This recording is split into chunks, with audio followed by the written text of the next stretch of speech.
ప్రభునందు ప్రియ పరిశుద్ధ దేవుని కుమారులారా, దేవుని కుమార్తెలారా, యేసుక్రీస్తు ప్రశస్త చెప్పుకున్నాము. మీ అందరికీ వందనాలు. అలాగే దేవునికి స్తోత్రాలు. ప్రియులారా, ఎలా ఉన్నారు? బాగున్నారు కదా? చాలా సంతోషం. ప్రియులారా, దేవుని కృప మహదేశ్వర్యాన్ని బట్టి మేము కూడా కులాసాగానే ఉన్నాం. ప్రియులారా, ఒక ప్రత్యేకమైన అంశం ద్వారా మరొకసారి మీ చేరులోనికి రావడానికి దేవుడు మాకు అనుగ్రహించిన గొప్ప అవకాశాన్ని బట్టి దేవునికి మరొకసారి కృతజ్ఞతలు చెల్లిస్తున్నా. దేవునికి స్తోత్రాలు. ప్రియులారా, ఈ రోజు మనం నేర్చుకునే అంశము బాప్తిజము యేసుక్రీస్తు నామములోనే ఎందుకు పొందుకోవాలి, పార్ట్ 2. బాప్తిజము యేసుక్రీస్తు నామములోనే ఎందుకు పొందుకోవాలి అనేది క్లాసులో రెండవ తరగతి రెండవ క్లాసు. అయితే ఈ క్లాసులో మనం నేర్చుకునేది ఏంటంటే, యేసుక్రీస్తు యొక్క మహిమను ధరించుకొనుటకు మనము బాప్తిజము యేసుక్రీస్తు నామములోనే పొందవలెను. అంటే యేసుక్రీస్తు యొక్క మహిమను ధరించుకోవాలంటే మనం ఎవరి నామంలో బాప్తిజం తీసుకోవాలంట? యేసుక్రీస్తు నామంలోనే బాప్తిజం తీసుకోవాలి అనే సంగతి ఈ రోజు మనము నేర్చుకుంటానికి మనం ప్రయత్నం చేద్దాము. ప్రియులారా, చాలా జాగ్రత్తగా ఆలోచించండి, చాలా జాగ్రత్తగా పరిశీలన చేయండి.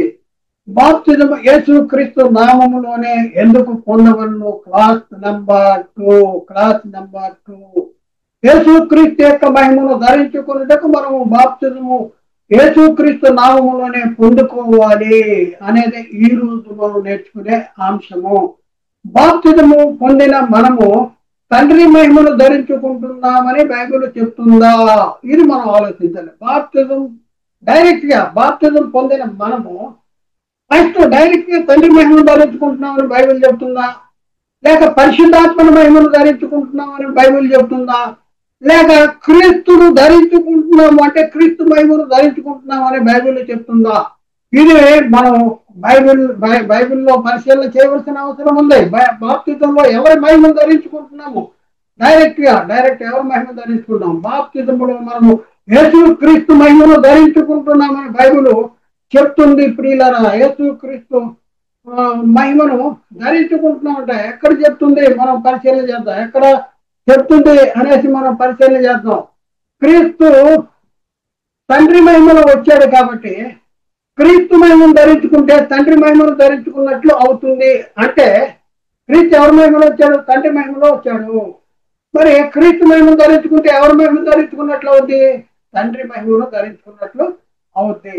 బాప్తిజములో మనము డైరెక్ట్ గా ఎవరి మహిమను ధరించుకుంటున్నాము అంటే బాప్తిజములో మనము డైరెక్ట్ గా క్రీస్తు మహిమను ధరించుకుంటున్నాము అనేసి మనం గమనించాలి. కనుక క్రీస్తు మహిమను ధరించుకుంటే తండ్రి మహిమను ధరించుకున్నట్లు అవుతుంది. అలాగే పరిశుద్ధాత్మ మహిమను కూడా ధరించుకున్నట్లు అవుతుంది. ఎందుకంటే క్రీస్తు ఎవరి మహిమలో వచ్చాడంటే తండ్రి మహిమలో. అంటే క్రీస్తు మహిమను ధరించుకుంటే తండ్రి మహిమను ధరించుకున్నట్లు అవుతుంది. మరి పరిశుద్ధాత్ముడు ఎవరి మహిమలో వచ్చాడు? క్రీస్తు మహిమలో వచ్చాడు. కాబట్టి క్రీస్తు మహిమను ధరించుకుంటే పరిశుద్ధాత్మని మహిమను ధరించుకున్నట్లు అవుతుంది. క్రీస్తులోనికి బాప్తిజం పొందిన మీరందరూ క్రీస్తును ధరించుకుని ఉన్నారు. బైబిల్ ఎక్కడ చెప్తుందా? క్రీస్తులోనికి బాప్తిజం పొందిన మీరందరూ క్రీస్తును ధరించుకుని ఉన్నారనే మాట బైబిల్లో ఎక్కడ ఉందా? అంటే ఉంది. ఊర్లో కూడా మనకి ఎక్కట్లేదు. బైబిల్లో ఉంది కానీ మనకి ఎక్కట్లా. గల్తీ పత్రిక 3:27 క్రీస్తులోనికి బాప్తిజం పొందిన మీరందరూ క్రీస్తును ధరించుకొని ఉన్నారు అనేసి చాలా చాలా చాలా చాలా స్పష్టంగా లేఖనాల్లో రాయబడింది. ఎవరిలో బాప్తిజం తీసుకున్నాము? ఎవరిలో బాప్తిజం? ఒకసారి మనం పరిశీలన చేసుకోవాలి. క్రీస్తులోనికి బాప్తిజం తీసుకుంటేనే నువ్వు క్రీస్తును ధరించుకుంటావు, క్రీస్తు మహిమను ధరించుకుంటావు. క్రీస్తు మహిమను డైరెక్ట్ గా నువ్వు తండ్రి మహిమను ధరించుకుంటానికి లేదు. క్రీస్తు మహిమను ధరించుకుంటేనే తండ్రి మహిమను ధరించుకున్నట్టు, క్రీస్తు మహిమను ధరించుకుంటేనే పరిశుద్ధాత్మ మహిమను ధరించుకున్నట్టు. ఈ బాప్తిజం తీసుకున్న వాళ్ళు యూదుడు లేదు, గ్రీకు దేశస్థులు లేదు, సున్నతి పొందిన వాడని లేదు, సున్నతి పొందిన వాడని లేదు. యేసుక్రీస్తునందు మీరందరూ ఏకంగా ఉన్నారు. ఏకంగా అదే సంఘాన్ని గురించి చెప్తా ఉన్నాడు. చూడండి ప్రియులారా, క్రీస్తులోనికి బాప్తిజం పొందిన మీరందరూ అని అంటున్నాడా? లేక తండ్రిలోనికి బాప్తిజం పొందిన మీరందరూ అని అంటున్నాడా? లేక పరిశుద్ధాత్మలోనికి బాప్తిజం పొందిన మీరందరూ అని అంటున్నాడా? ఒకసారి మనం పరిశీలన చేసుకోవాల్సిన అవసరం ఉంది. క్రీస్తులోనికి బాప్తిజం పొందిన మీరందరూ అని అంటున్నాడు. క్రీస్తును ధరించుకుని ఉన్నారు అన్నాడు. క్రీస్తులోనికి బాప్తిజం పొందిన మీరందరూ క్రీస్తును ధరించుకుని ఉన్నారు. క్రీస్తును ధరించుకున్నారంటే అర్థం ఏంటి? క్రీస్తును ధరించుకున్నారంటే అర్థం ఏంటి? క్రీస్తును ధరించుకున్నారు అనటానికి అదేమన్నా చొక్కానా లోగునా? ఒకసారి క్రీస్తును ధరించుకున్నారంటే అర్థము క్రీస్తు మహిమను ధరించుకుంటున్నారు. క్రీస్తు మహిమను ధరించుకున్నారు అనేసి అర్థము. క్రీస్తును ధరించుకుంటున్నారంటే క్రీస్తు మహిమను ధరించుకున్నారంటే ఎక్కడ ధరించుకుంటున్నారు? ఒకసారి మన పరిశీలన. బాప్తిజంలో ఎవరి నామంలోని తీసుకుంటే క్రీస్తు మహిమను ధరించుకుంటాం? సూటి ప్రశ్న. ఒకసారి ఆలోచించండి. బాప్తిజంలో ఎవరి నామంలో తీసుకుంటే క్రీస్తు మహిమను ధరించుకుంటాం? జవాబు, క్రీస్తులోనికి బాప్తిజం తీసుకుంటే క్రీస్తు మహిమను ధరించుకుంటున్నాం. క్రీస్తు మహిమను ధరించుకుంటున్నాం. ఇది యూదునికి మాత్రమే చెప్పిన మాట కాదు. ఇందులో యూదుడు లేడు, గ్రీకు దేశస్థుడు లేదు, దాసుడు లేడు, స్వతంత్రుడు లేడు, పురుషుడు లేడు, స్త్రీ అని లేదు. యేసుక్రీస్తునందు మీరు అందరూ ఏకంగా ఉన్నారని పౌలు గారు గలతీ సంఘంతో మాట్లాడుతున్నాడు. యూదునికి మాత్రం చెప్పిన బోధ యేసుక్రీస్తు. యూదులు యేసుని నమ్మట్లేదు కనుక యూదునికి మాత్రమే యేసుక్రీస్తు నామంలో బాప్తిజం పొందండి. యేసునైతే నమ్మట్లేదు యూదులు, అదే యేసు నామంలో మీరు బాప్తిజం పొందండి అని చెప్పాడు అనేసి మోసపుచ్చుతున్నటువంటి వాళ్ళరా. ఇక్కడ చూడండి, పౌలు చెప్తున్న మాటలు మీరు ఎప్పుడైనా చదివారా చదవలేదా? ఒకసారి ఆలోచన. ఎప్పుడైనా నువ్వు నీ మాట మార్చుకుని సంఘానికి సత్యం ప్రకటించాలి, నువ్వు బాప్తిజం తీసుకోవాలి ముందు. ఇది యూదులకు మాత్రమే చెప్పిన మాట కాదు. ఇందులో యూదుడని లేదు, గ్రీకు దేశస్థుడు లేదు, దాసుడని లేదు, పురుషుడని లేదు, స్త్రీ అని లేదు. యేసుక్రీస్తునందు మీరందరూ ఏకంగా ఉన్నారు.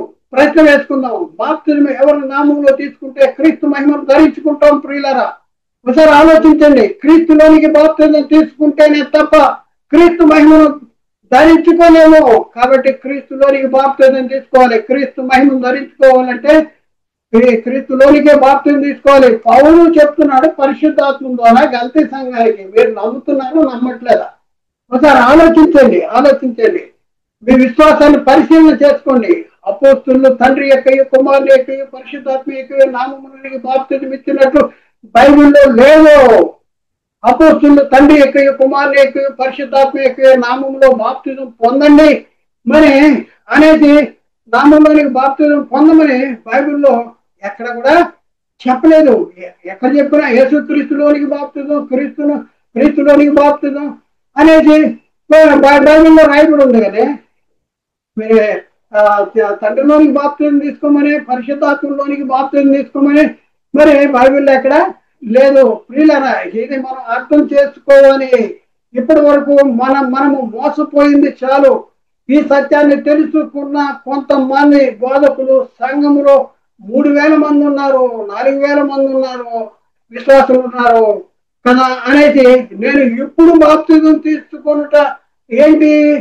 ఇప్పుడు నా సంఘంలో 3000 ఉన్నారు, 4000 ఉన్నారు. మరి ఇప్పుడు నేను సత్యాన్ని తెలుసుకున్న తర్వాత నేను ఇప్పుడు బాప్తిజం తీసుకున్నానంటే బాప్తిజం తీసుకుంటూ ఏంటి? నేను ఎంతో మందిని నడిపిస్తున్నానే భావించేటటువంటి పరిస్థితి చాలా మంది జీవితాల్లో ఉంది. ప్రియులారా, మరి సత్యము తెలిసి కూడా లోబడకపోతే ఎక్కడికి వెళ్ళిపోతారు? నరకానికి వెళ్ళిపోతారు. లోబడ సత్యానికి నాకు 3000 మంది ఉన్నారు, 4000 మంది ఉన్నారంటే ఎంతమంది నీ దగ్గరికి వచ్చిన 3000 మంది వచ్చి బోధ చేస్తున్నా కూడా మరి నువ్వు తీసుకున్న బాప్తిజం సరైనది కాకపోతే నీ బోధ సరైనది కాదు. ఇలాంటి వారికి మరి నరకం ఎంత దూరంలో ఉంది అంటే కనురెప్ప పాటు దూరంలో ఉంది. ధనవంతుడు చనిపోయి పాతి పెట్టబడినప్పుడు అతడు పాతాళంలో బాధపడుతున్నారు. కాబట్టి ఫ్రాక్షన్ ఆఫ్ సెకండ్స్ లో, కనురెప్ప పాటి కాలంలో నరకం మరి ఉంది. కాబట్టి ప్రియులారా, అంత మాత్రమే కాదు, బోధకుడు ఉండి అనేక మందిని నరకానికి నడిపిస్తున్నందుకు మరి కఠినమైన తీర్పు పొందేటటువంటి భయంకరమైనటువంటి ప్రమాదం ఉంది అనేసి మనం గ్రహించవలసిన అవసరం ఉంది. కాబట్టి గ్రహించండి. ఎవరి నామములో బాప్తిజం తీసుకుంటే క్రీస్తును ధరించుకుంటాం. క్రీస్తులోనికి బాప్తిజం తీసుకుంటేనే క్రీస్తును ధరించుకుంటాం. గమనించండి. అంటే క్రీస్తు మహిమను ధరించుకోవాలి. యేసుక్రీస్తు తండ్రి మహిమను ధరించుకున్నాడు. పరిశుద్ధాత్ముడు క్రీస్తు మహిమను ధరించుకుని ఈ లోకానికి వచ్చాడు. ఇప్పుడు మనము క్రీస్తు మహిమను ధరించుకోవాలంటే ఎవరి నామంలో బాప్తిజం తీసుకోవాలి? క్రీస్తు నామంలో బాప్తిజం తీసుకోవాలి. పౌలు గారు చెప్తా ఉన్నారు గలతీ సంఘానికి. కాబట్టి ప్రియులారా, మరి అందుకనే పౌలు గారు రోమా సంఘంతో కూడా ఏం చెప్తున్నాడో కూడా చెప్తున్నాడు. ఎవరి మహిమను ధరించుకోవాలని చెప్తున్నాడు, ఎవరిని ధరించుకోవాలని చెప్తున్నాడు. ఒకసారి ఆలోచించండి. అది కూడా చూద్దాం. రోమా పత్రికలు 13వ అధ్యాయం 14వ వచనంలో పౌలు గారు చెప్తా ఉన్నాడు, మెట్టుకు ప్రభు అయిన యేసుక్రీస్తును ధరించుకున్న వారి శరీరాలను నెరవేర్చుటకు శరీర విషయమే ఆలోచన చేయకుడి అంటాడు. ఎవరిని ధరించుకోమంటున్నాడు? మెట్టుకు ప్రభు అయిన యేసుక్రీస్తును ధరించుకున్న వారే అంటాడు. ప్రభు అయిన యేసుక్రీస్తును ధరించుకున్న వారే అంటున్నాడు. మరి ఎక్కడ ధరించుకుంటాము యేసుక్రీస్తుని? యేసుక్రీస్తులోనికి బాప్తిజం తెచ్చుకోవటం ద్వారానే యేసుక్రీస్తుని ధరించుకుంటాము. గమనించండి, ఎంత చక్కగా బైబిల్లో ఉన్నాం. మేము బైబిల్ని నమ్మం, బైబిల్కు లోబడం అనే పరిస్థితుల్లో ఈరోజు సంఘాన్ని మరి నడిపిస్తున్నాడు సాతాను గారు. భక్తి ఉంటే సరిపోతాయి అని అంటున్నాడు. భక్తి స్తోత్రం అల్లే అంటున్నాడు. కానీ ప్రియులారా, మన విశ్వాసము లేఖనానుసారంగా లేకపోతే, మనం తీసుకున్న బాప్తిజం సత్యము కాకపోతే నిత్య నరకానికి వెళ్ళేటటువంటి పరిస్థితి ఉంది. బైబిల్ ఎంత విపులంగా వ్రాయబడి ఉన్నా ఇది మనకు అర్థం కావటం లేదు. ఎందుకంటే ఈ యుగ సంబంధమైన దేవత అవిశ్వాసులైన వారి మనోనేత్రాలకి గుడ్డితనము కలగజేశాడు. పరిశుద్ధాత్మని బోధకు విలువని పరిస్థితి మన జీవితాల్లో డెవలప్ చేశాడు. మన జీవితాల్లో మన మనసుల్ని కఠినమైపోయేలా చేశాడు. సత్యాన్ని వినటం కూడా లేదు, సత్యానికి లోబడటం కూడా లేనటువంటి పరిస్థితి సాతాను మన జీవితాల్లో కలిగజేశాడు. ఆ రోజు యేసుక్రీస్తు చెప్పాడు, ఆయన జీవించిన కాలంలో యేసుక్రీస్తు చెప్పాడు యూదులతో. ఏం చెప్పాడు? దేవుని వలన వినిన సత్యమును మీతో చెప్పిన వాడనైనా నన్ను వెతుకుతున్నారే అని అంటున్నాడు. దేవుని వల్ల విన్న సత్యాన్ని మీతో చెప్తున్నాను అంటాడు. ఒకసారి ఆలోచించండి. యోహాను సువార్త 8వ అధ్యాయం 43-44 వచనంలో, మీరేలా నా మాట గ్రహింపకున్నారు, మీరు నా బోధ వినేరకుండటం వల్లే కదా అని చెప్పుకుంటూ వచ్చి 44వ వచనంలో, మీరు మీ తండ్రి అపవాద సంబంధులు, మీ తండ్రి దురాశల్ని నెరవేర్చుకుంటున్నారు. ఆది నుండి వాడు నరాంతకుడైంది సత్యమందు నిలిచిన వాడు కాదు, వాని ఎందుకు సత్యమే లేదు. వాడు అబద్ధికుడు, అబద్ధం ఆడినప్పుడు తన స్వభావమును అనుసరించే మాట్లాడాడు. వాడు అబద్ధికుడు, అబద్ధానికి జనకుడు అంటాడు. కాబట్టి ఇప్పుడున్న పరిస్థితుల్లో ప్రియులరా, మనము సత్య సంబంధమైన బోధ వినకపోతే ఎవరి సంబంధులం అవుతాము? అపవాది సంబంధులం అవుతాము. చాలా జాగ్రత్తగా మన పరిశీలన చేసుకోవాల్సిన అవసరం ఉంది. మనము ఎవరి మహిమను ధరించుకోవాలి? బాప్తిజంలో ఎవరి స్వరూపంలో మార్చబడాలి? ఎవరి స్వరూపంలోనికి మనం మార్చబడాలి? మనము క్రీస్తు స్వరూపంలోనికి మార్చబడాలి. క్రీస్తు మహిమను ధరించుకోవాలి బాప్తిజంలో. ఇది ఎక్కడ జరుగుద్ది అంటే బాప్తిజంలో జరుగుద్ది. పౌలు చెప్తా ఉన్నాడు గలతీ పత్రిక 4వ అధ్యాయం 19వ వచనంలో, నా పిల్లలారా, క్రీస్తు స్వరూపము మీ యందు ఏర్పడే వరకు మీ విషయమే నాకు మరల ప్రసవ వేదన కలుగుతున్నది. నాకు ప్రసవ వేదన కలుగుతుందంట. మీరు ఎవరి స్వరూపము ధరించుకోవాలి? క్రీస్తు స్వరూపము ధరించుకోవాలి. ఎవరి మహిమను ధరించుకోవాలి? క్రీస్తు మహిమను ధరించుకోవాలి. ఎవరి నామములో బాప్తిజం తీసుకోవాలి? క్రీస్తు నామములో బాప్తిజం తీసుకోవాలి. పౌలు తెస్సలోనికి రాసిన పత్రిక 2వ పత్రికలో 2వ అధ్యాయం 14వ వచనంలో చాలా చక్కని మాటలు చెప్పాడు. చక్కగా చెప్తున్నాడు. మనకు అర్థం కావట్లా. మీరు ఇలాగ రక్షించబడి మన ప్రభు అయిన యేసుక్రీస్తు యొక్క మహిమను పొందవలని ఆయన మాసు వార్త ద్వారా మిమ్మల్ని పిలిచారు. మీరు ఇలాగ రక్షించబడి ఎవరి మహిమను పొందుకోవాలంట? మన ప్రభు అయిన యేసుక్రీస్తు యొక్క మహిమను పొందవలని ఆయన మాసు వార్త ద్వారా మిమ్మల్ని పిలిచాడు. ప్రియులారా, ఎవరి మహిమను పొందుకోవాలి? మనము ప్రభు అయిన యేసుక్రీస్తు యొక్క మహిమను పొందుకోవాలి. యేసుక్రీస్తు యొక్క మహిమను. మరి ప్రశ్న, యేసుక్రీస్తు యొక్క మహిమను ఎక్కడ పొందుకుంటున్నాం అండి? యేసుక్రీస్తు యొక్క మహిమ అంటే బాప్తిజము పొందుకుంటాం ద్వారా మనం యేసుక్రీస్తు యొక్క క్రీస్తుని ధరించుకుంటున్నాం, క్రీస్తు మహిమను ధరించుకుంటున్నాం. అయితే ఈ బాప్తిజం ఏ నామంలో తీసుకుంటే క్రీస్తుని ధరించుకుంటున్నాము? ఒకసారి ఆలోచించండి. క్రీస్తు స్వరూపాలుగా మార్చబడతాము. మరి అంటే ఏ నామంలో బాప్తిజం తీసుకుంటే యేసుక్రీస్తు యొక్క మహిమను పొందుకుంటామండి? చాలా జాగ్రత్తగా మనం పరిశీలన చేయాలి. ప్రశ్న క్రీస్తు స్వరూపము ధరించుకోవాలన్నా, క్రీస్తు మహిమను ధరించుకోవాలన్నా మనము ఏ నామములో బాప్తిజం తీసుకోవాలి అంటే బైబిల్ చెప్తున్న సంగతులు ఏంటంటే మనం క్రీస్తు నామములో బాప్తిజం తీసుకుంటేనే క్రీస్తు మహిమను ధరించుకుంటాము, క్రీస్తును ధరించుకుంటాము, క్రీస్తు మహిమను ధరించుకుంటాము అనేసి బైబిల్ చెప్తా ఉంది. కానీ మనము యేసుక్రీస్తు నామంలో బాప్తిజం మనల్ని యేసుక్రీస్తు నామంలో బాప్తిజం తీసుకోనివ్వట్లేదు ఎవరంటే సాతాను. అది ఎందుకంటే మీకు పరలోకి వెళ్ళకనే సూత్రాలే కానీ మీకు మాత్రం పరలోకం మీరు నా వైపే ఉన్నారు అన్నాడు. మీరు క్రీస్తు మహిమనే ఉన్నారని పౌలు గారు చెప్తున్నటువంటి మాటలు చూద్దాం. పౌలు గారు కొరింథీ సంఘానికి చెప్తా ఉన్నాడు. కొరింథీకి రాసిన 2వ పత్రిక 8వ అధ్యాయం 23వ వచనంలో తీతు ఎవడని అడిగిన యెడల అతడు నా పాలివాడను, మీ విషయంలో నా చేత పనివాడనై ఉన్నాడని, మన సహోదరులు ఎవరైనా అడిగిన యెడల వారు సంఘమునకు దూతలు క్రీస్తు మహిమయునై ఉన్నారు. సంఘానికి దూతలు క్రీస్తు మహిమలు. సహోదరులు ఎవరంటే సంఘానికి దూతలు క్రీస్తు మహిమనై ఉన్నారు. క్రీస్తు మహిమగా మనం ఉండాలి. క్రీస్తును ధరించుకోవాలి, క్రీస్తు మహిమను ధరించుకోవాలి. ఎక్కడ జరుగుతుంది? ఇక్కడ ఒకసారి ఆలోచన. మనం క్రీస్తు మహిమనై ఉండాలంటే ఎవరి నామములో బాప్తిజం తీసుకోవాలి? జవాబు యేసుక్రీస్తు నామంలో బాప్తిజం తీసుకుంటేనే మనం క్రీస్తు మహిమనై ఉంటాము. ప్రశ్న మనము ఎవరి మహిమను పొందుకోవాలి? ప్రశ్న మనము ఎవరి మహిమ ఎవరి స్వరూపములుగా మార్చబడాలి? జవాబు మనము తన కుమారుని స్వరూపము గలవారముగా మార్చబడాలి అనేది బైబిల్ చెప్తుంది. తన కుమారుని స్వరూపములో మార్చబడాలి. ఎక్కడున్న మాటలో అంటే రోమాపత్రికలో 8వ అధ్యాయం 29వ వచనంలో అక్కడ రాయబడిన మాట ఏంటంటే, ఎందుకనగా తన కుమారుడు అనేక సహోదరుల్లో జ్యేష్ఠులన్నట్లు దేవుడు ఎవరిని ముందుగా ఎరిగిన వారు తన కుమారునితో సారూప్యము గలవారమవుటకు వారిని ముందుగా నియమించను అంటాడు. మనం ఎవరి స్వరూపము గలవారము అనంట మనము తన కుమారుని అంటే క్రీస్తు స్వరూపము గలవారమవుటకు మనం ముందుగా నియమించాడంట, నిర్ణయించాడు. కాబట్టి ప్రియులారా మనము ఎవరి స్వరూపాలు ధరించుకుంటే క్రీస్తు స్వరూపము, దేవుని కుమారుని స్వరూపము ధరించుకోవాలి.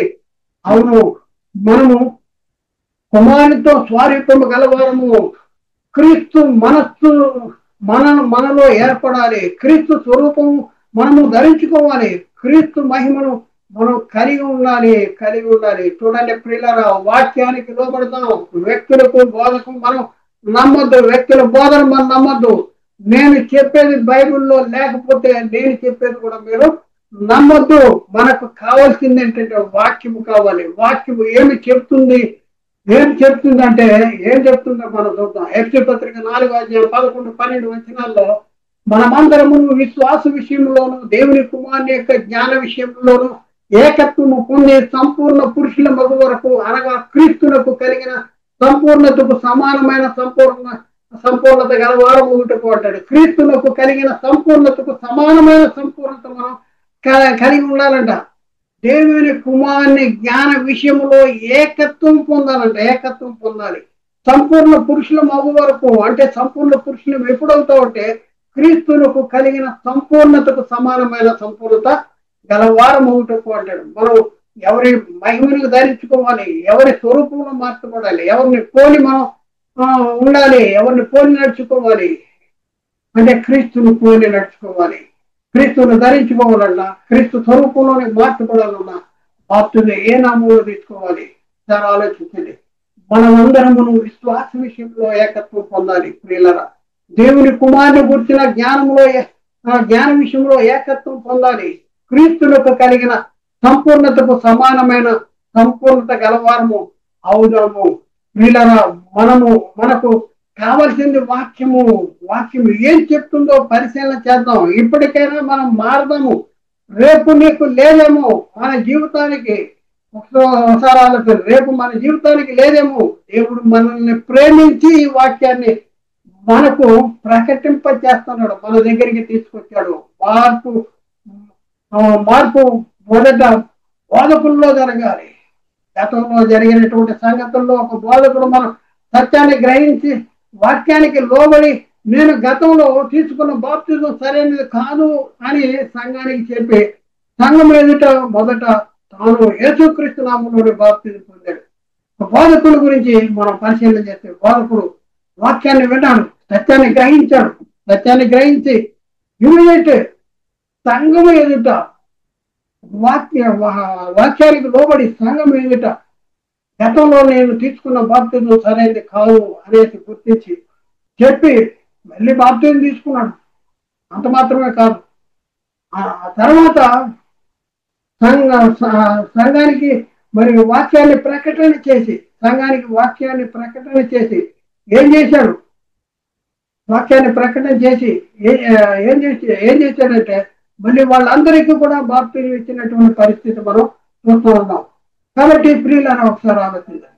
మనము ఎవరికి కలిగిన సంపూర్ణతకు సమానమైన సంపూర్ణత కలిగిన వారమే ఉండాలి అంటే ఉండాలని దేవుడు తలుస్తున్నాడు. ప్రశ్న, మనము ఎవరికి కలిగిన సంపూర్ణతకు సమానమైన సంపూర్ణత కలవారంగా ఉండాలని దేవుడు తలుస్తున్నాడు అంటే సమాధానం ఏంటంటే క్రీస్తులకు కలిగిన సంపూర్ణతకు సమానమైన సంపూర్ణత కలవారంగా ఉండాలని దేవుడు తలుస్తున్నాడు. అలాగే యేసుక్రీస్తు ఎవరికి కలిగిన సంపూర్ణతకు సమానమైన సంపూర్ణత గలవాడు? యేసుక్రీస్తు దేవునితో సమానమైన సంపూర్ణత గలవాడు. ఎందుకంటే యేసుక్రీస్తు దేవుని మహిమలో వచ్చాడు. కాబట్టి యేసుక్రీస్తు ఎవరి సంపూర్ణతకు సమానమైన సంపూర్ణత గలవాడు? దేవుని సంపూర్ణత సమానమైన సంపూర్ణత గలవాడు. ఫిలిప్పీ పత్రిక 2:6 ఆయన దేవుని స్వరూపము గలవాడండి. దేవునితో సమానముగా ఉండటం విడిచిపెట్టకూడని భాగ్యమని ఎంచుకోలేదు. దేవుని స్వరూపం కలవాడంట. అలాగే హెబ్రీ పత్రిక 1:3 ఆయన దేవుని మహిమ యొక్క తేజస్సు. ఆయన అంటే యేసుక్రీస్తు. యేసుక్రీస్తు ఎవరంట? దేవుని మహిమ యొక్క తేజస్సు. ఆయన అంటే యేసుక్రీస్తు ఆయన తత్వం యొక్క మూర్తిమత్వము. యేసుక్రీస్తు దేవుని తత్వం యొక్క మూర్తిమత్వం అనే ఉంది అంటాడు. దేవుని మహిమ యొక్క తేజస్సు, దేవుని తత్వం యొక్క మూర్తిమత్వము యేసుక్రీస్తు. ఇప్పుడు మనము ఎవరి సంపూర్ణత గలవారము? ఇప్పుడు మనము క్రీస్తు సంపూర్ణతకు సమానమైన సంపూర్ణత గలవారము. ప్రేమ కలిగి సత్యము చెప్పుతూ క్రీస్తు వలె ఉండుటకు మనం అన్ని విషయంలోనూ కూడా ఎదగాలి. అన్ని విషయాల్లో కూడా ఎదగాలి. ఎత్తి పత్రిక 4:15 ప్రేమ కలిగి సత్యము చెప్పుతూ క్రీస్తు వలె ఉండుటకు మనం అన్ని విషయాల్లో ఎదుగుదము.